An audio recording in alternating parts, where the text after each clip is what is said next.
Hey everyone, welcome to another video, and in this video we are going to talk about the H1 transfer process. I know this might be not relevant to all of the audience which might be watching my videos right now. It's not relevant to Fall 22 students, it's not relevant to students who are still in college. It's relevant to the students who are on their OPT, who might have applied to H1B, who have gotten their H1Bs already, and they are thinking about making a move. While I was making a move, I couldn't find any of the videos on YouTube about H1 transfer process from a previous student. So this is me sharing the H1 transfer process. When you're on H1B, or first of all, when you're on OPT or STEM extension, then you apply for your H1B. You get your H1B with your current employer, and when you have to change jobs, then you have to do a process called H1 transfer process. When you're moving from one employer to another employer, that's when H1 transfer happens if you're on H1B. If you're on STEM extension or OPT, don't worry about it. This video is not for you. But if you have gotten H1B and you might be changing jobs later on, this is a video for you. So I recently switched my jobs in May. I was working with my previous employer until April 18th, I believe, and I joined my new employer on May 3rd. I'm going to share a few things, few do's, few don'ts, the documents you will require, and how you should be having these conversations when you're switching your job. For when I was in the process of interview, I explicitly mentioned that, hey, I'm on my H1B visa and I would need a H1 transfer. As soon as I mentioned that to the employer, they let their HR know that, hey, we might be hiring this person. He would require a H1 transfer, or he would require a new H1B visa. So just to give you some context, last year, October 2020, is when my H1B kicked in. But when I started looking for jobs, I had to go through H1 transfer process. I let my employer, the new employer, know that I'll have to get H1 transfer. And once I got the offer letter from them, they told me that, hey, we have reported to HR. HR are getting in contact with the lawyers. The lawyers will let you know what all documents you will require. One more thing before we get into this video, that every time your H1 transfer happens, your visa expiration or visa duration or visa validation date becomes 3 years again. For example, initially my H1B expiration date was from October 2020, but then when I had my H1 transfer date, and when H1 transfer got approved, my visa expiration date became 3 years from that exact date. So just letting you know. Before I get into my story, let me share the process with you. Let me share what happens, how it happens, and what is the timeline looks like. So you get your offer letter, you negotiate with the company on maybe the salary, maybe the location, maybe the job offer or job role they're offering. You accept the offer. Once you accept the offer, the trigger for the H1 transfer process goes that, yeah, okay, now this process will happen. The lawyers get in touch with you. They will ask you for all the same documents which you might have submitted already for your H1B process. Here is the list of those documents: your resume, copy of all of your degrees, copy of your transcripts, copy of your any educational evaluations or equivalency statements. I think they mean WES statements by this. Copy of any kind of licenses, certifications, or registrations which are relevant to your degree. Passport, scanned all of the pages, not the first and the last, all of the pages. They need all of it. Copy of forms, IAPP 66 and DS 2019. This is more relevant to J1 status, not for us. And there's one more document for J1 students, that's copy of waivers and copy of EAD card. So if you have OPT and STEM extension, you have to give them the copy of your EAD. Other than this, there were a couple of forms which also the lawyers asked me to fill out. Basic forms saying like, hey, what your job role will entail. If you're doing a job in CS, what kind of job duties you will have. If you have applied for H1B before, your previous employer might have helped you. If you haven't, then H1 transfer is not relevant to you. But there are a bunch of other forms which they ask you to fill out as well. let me tell you my story. Let me tell you what I could have done better in this whole process, because I did go through the process, but I kind of jumped the gun here and there, and there was a chance that I might have, or I could have destroyed some relationships here and there, which I didn't, which I don't really like, and which I don't really encourage. So I get the offer letter. I go back and forth first week, saying like, "Hey, this is." I do salary negotiations. Once I accept the offer, they ask me how quickly I can join, and I tell them like, "Hey, I think the H1 transfer takes, in premium processing, takes 2 weeks, and let's say 1 week for getting and gathering all the documents." I was naive at that time, so I was like, maybe 3 weeks I can join in. I would need like 1 or 2 weeks after I have given my 2 weeks notice, or after I've left my current employer. So maybe a month, okay, or maybe a month and a half. So I mentioned clearly that maybe a month and a half. And honestly, just be honest with them that how much time it'll take, and that you do need 2 weeks of vacation before you join other company. Just because, take 2 weeks, take a month off if you have to. Don't be like that person that you're jumping the guns. I've seen people leaving on Wednesday and joining another company on Monday. When will you get 2 weeks vacation without any stress of work, without any emails, without any burning of any PTO? So when you're switching jobs, take 2-3 weeks, honestly. Take that time, calm down, relax, and then go back to work. I get the offer letter, and then I accept the offer. The only mistake which I did in this process was telling my current employer that, hey, I've gotten an offer, before even talking to the lawyers.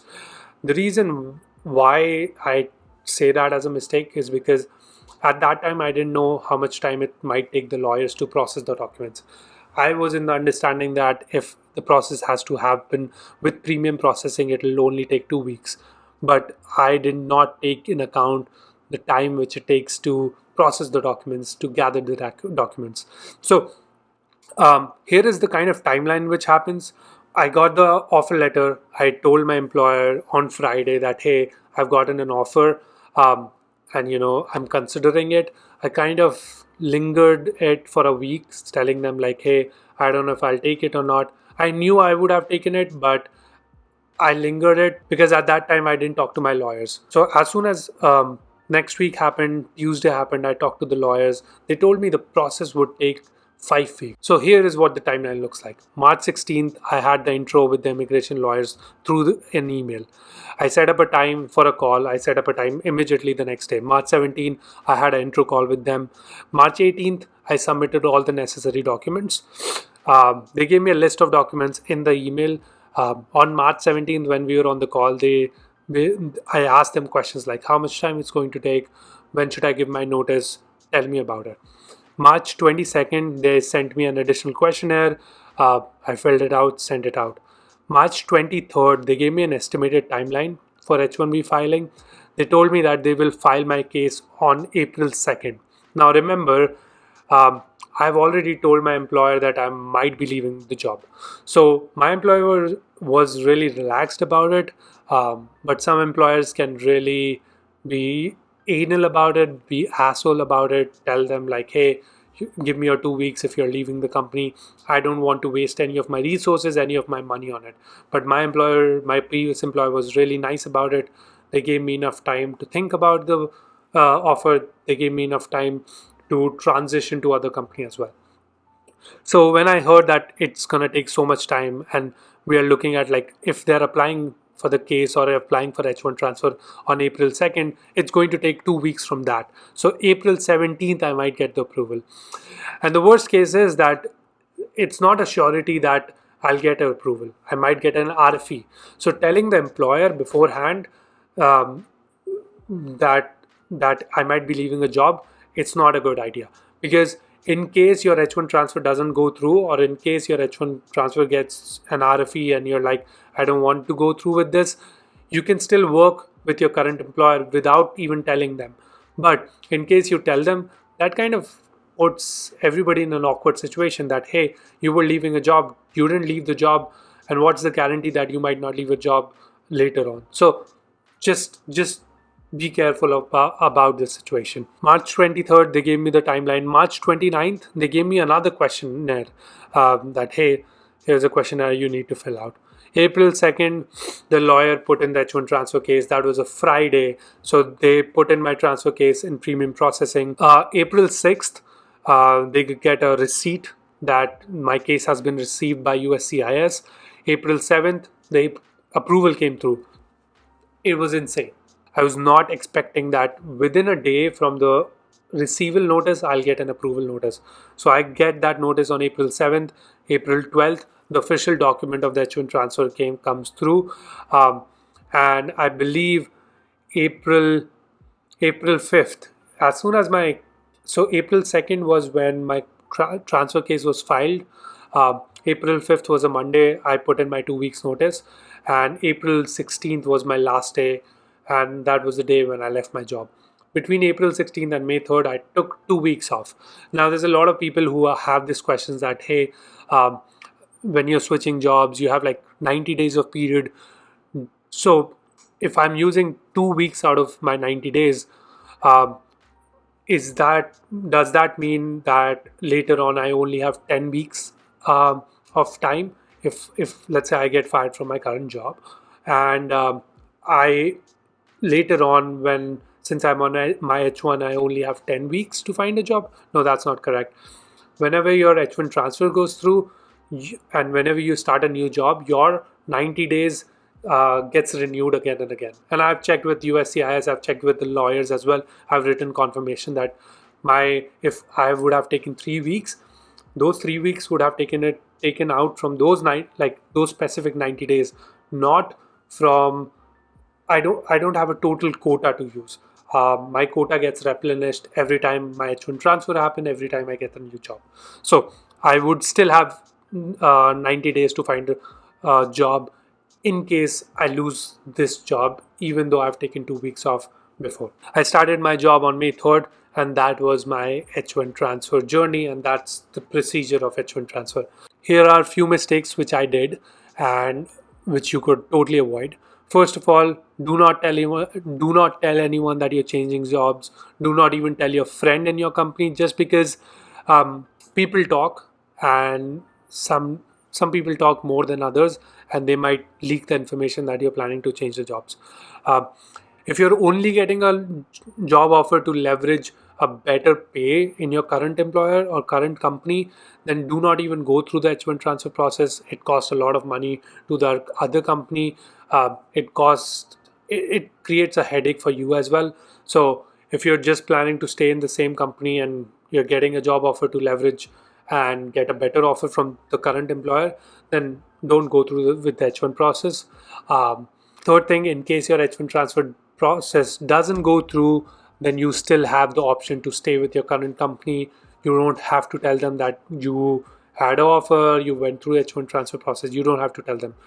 Your current H1 will still be valid and you could still be working with them. Fourth point is that the stress is real. Even though I had all the documents, even though I knew that I have a degree from construction management, I have a degree in civil engineering, my case is like so solid.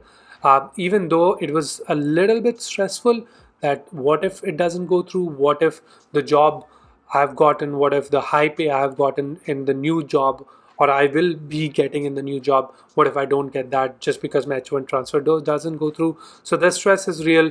By telling less people, you're kind of reducing that stress. Keep it to yourself. If the process doesn't go, maybe it was not meant to be. You can still work with your current employer. And if the process goes through, as soon as you get approval notice, tell your current employer that you're going to leave the company. Give them the 2 weeks, take 2 weeks off, and then start your new job. But thank you so much guys for watching this video. I hope this was useful. If you're new to the channel, I make a lot of videos about international students. If you have cousins or family members or anybody who's planning to do graduate school in the US, please feel free to share my videos with them. Thank you so much guys for watching, and until then, I'll see you in the next one. Take care everyone. All the documents or links or H1B related videos I have made, I'll leave that link in description. Thank you so much. Bye bye.